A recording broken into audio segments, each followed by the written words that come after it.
Howdy folks, Nathan Adlin here with the Fast Lane Truck, and we are in Crown King, Arizona. It's a small boony town way in the hills, and Ram brought us out here to go off-roading and have a lot of fun. Now, it brought up a question. We were wondering, because of all of your questions out there about why are trucks so expensive and why do you need so much stuff in them?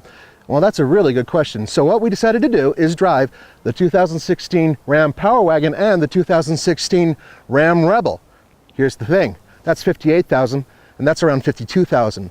And the question is, how much truck is enough? How much is enough off-road?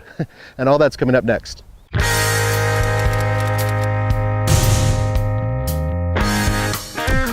Four-wheel drive low, front and rear locker taken care of, sway bar disconnected. Four-wheel drive low, obviously.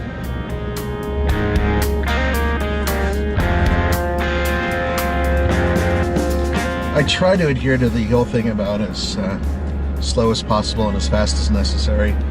Or is it as fast as possible and as slow as necessary? I think I'm the latter.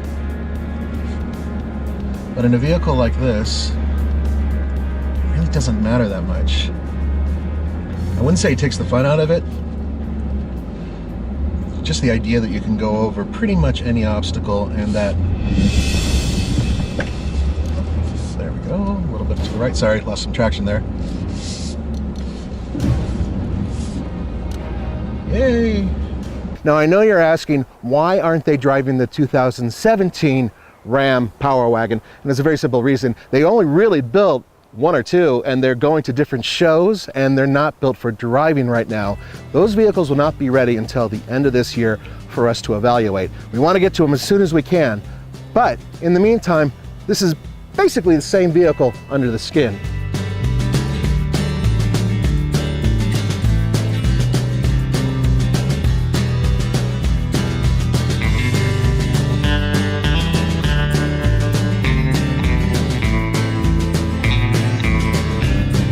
The off-roading today is going to definitely test its ability. They're even saying there's a couple spots where they might want the Rebel to go around because only a Power Wagon can do it.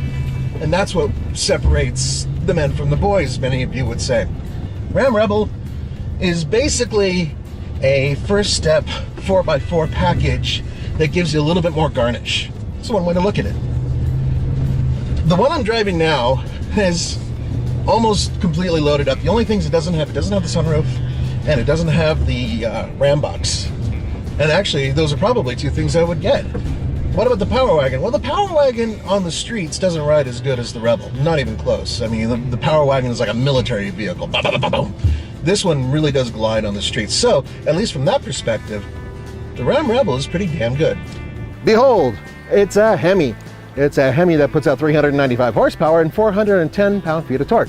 And it's hooked up to an 8-speed automatic transmission that, in this case, feeds all four wheels. Yes, it's four-wheel drive.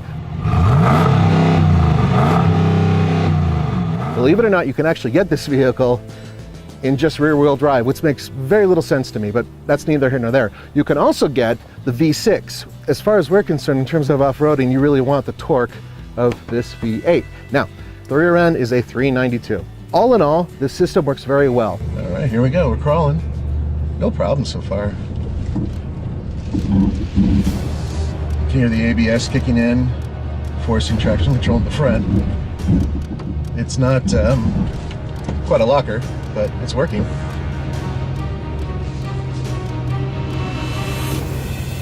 All right. All right, thank you. Sweet. Piece of cake.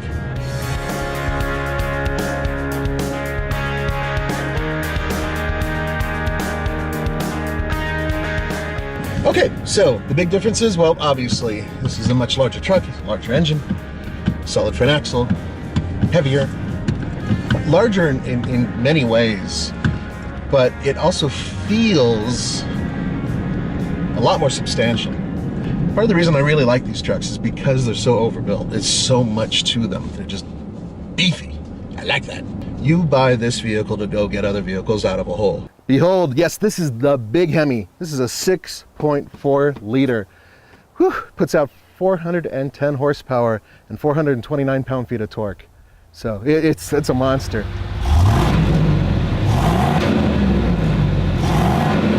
Also has cylinder deactivation. Now it is hooked up to 410 gears and a 6-speed automatic transmission, obviously feeding all 4 wheels.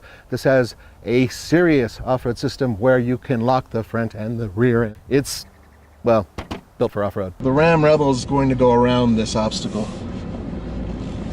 And I'm going to go up it. I'm the only one who's going up this.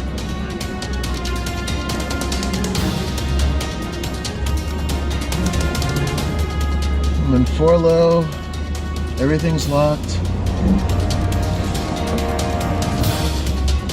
I'm watching her. Oh, Nina's a hell of a good trail guide too.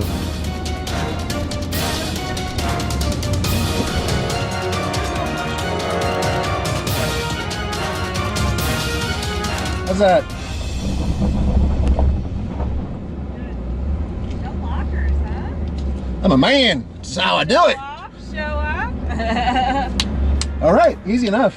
No lockers. No lockers. Wow. So that was all the guide, the spotter. You're not going to give me any credit, are you? Not even a little.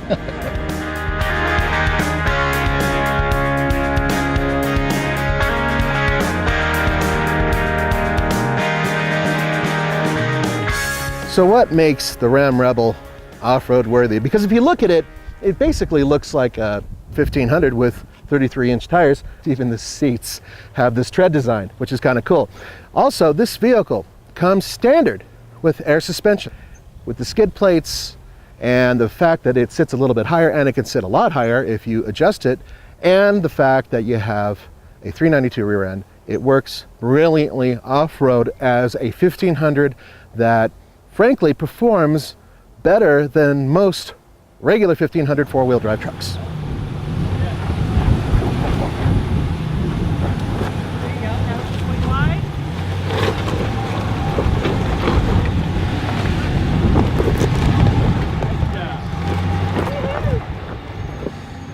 All right, guys, tons of armor, serious lift, Goodyear off-road tires, 410s. I can't think of another vehicle that you can buy with a pickup truck bed from the factory that has the capabilities of this one. Yes, those of you who love the Raptor, including Roman, will say that the Raptor is one of the best off-road trucks out there. I say nay, nay. This is the best off-road vehicle you can possibly get.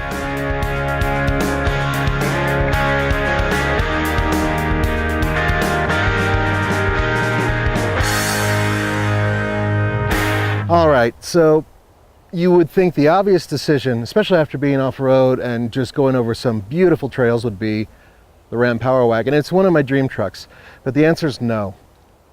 If I was given 50 grand, give or take, and told, hey, you need to live with this vehicle, you need to drive your kids to school, you need to pick up groceries, you got to do everything with it, and you have to enjoy it off-road, I'd take that.